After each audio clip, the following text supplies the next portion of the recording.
Hello everyone and welcome to another edition of GSHS News. Here's Josh with the weather and Jerimiah for sports. Thanks, Jayme. Now for the weather this weekend, for Friday it will be sunny with a high of 73 and a low of 41. For Saturday it will be partly cloudy with a high of 77 and a low of 59. Sunday it will be mostly cloudy with about a 10% chance of precipitation with a high of 74 and a low of 63. Now that's all for weather. Now off to sports with Jerimiah. Football kicks off Friday night against the Armstrong Riverhawks. Kickoff at Offutt Field at 7 p.m. Go Lions. Saturday, the JV team takes on Armstrong away. Kickoff is at 10 a.m.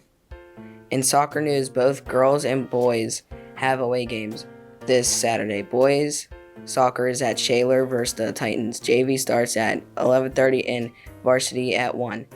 Girls soccer is at Laurel Highlands to take on the Mustangs. 12:30 start time. Good luck to both teams. In pro sports, the Pittsburgh Steelers have a bye this weekend due to the Tennessee Titans COVID positive players. That is all for sports. I'm Jeremiah, back to Jayme in the studio. Thanks, Jeremiah. We don't have too many announcements this week, but we'd like to remind everybody who's interested in driving to school. Applications for parking passes are located in the main office and must be turned in by the end of the day today. Also, the cafeteria is still offering free lunches and dinners, so be sure to take advantage of that. Now on to Brighton for our weekend update and Tyler for election coverage. Thanks, Jayme. For a weekend update, we have a few things going on. There's a Fall Fest where you get to grab your kids, grab the costumes, and then let them release all their energy. Your CB store in Shaler is hosting Fall Festival this year, and you won't want to miss it. Along with that, we also have the Haunted Pittsburgh Cruises. If you ever wanted to hear the true haunted tales of Pittsburgh, anything from the old Allegheny Trail to the Monongahela Monster, this cruise will do its best to spook you. We also have the Fire Hall Food Truck Roundup. Do you like food trucks, raffle baskets, t-shirts, and pumpkins? If so, make sure that you attend this place. Now for a report on the election from Tyler.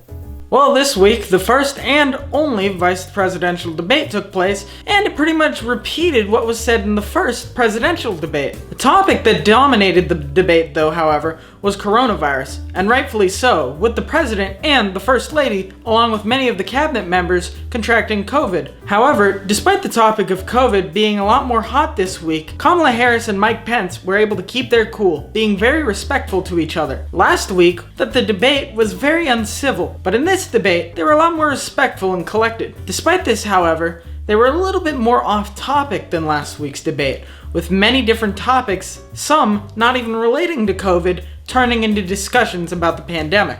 Kamala Harris made a few points, one of them being on the Trump tax cuts, saying that Biden would get rid of them on day one of getting into office. Mike Pence came back at her, saying that the Trump tax cuts didn't only help out the 1%, but also many households in the United States.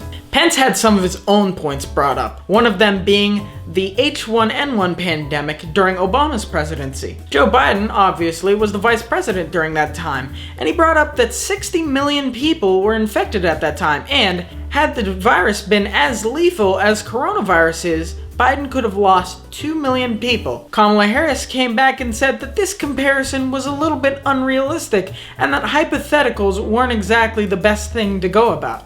And now the polls. Biden has went up in the polls to 51%, while Trump has went down in the polls at 41%, a 10-point difference, according to RealClearPolitics.com. Despite this, however, the election still really is anyone's game. But remember, as young adults, you have the power to change our great country. I'm Tyler Allen. Back to Jayme. Thank you, Tyler, and thank you all for watching. We hope to see you again next week.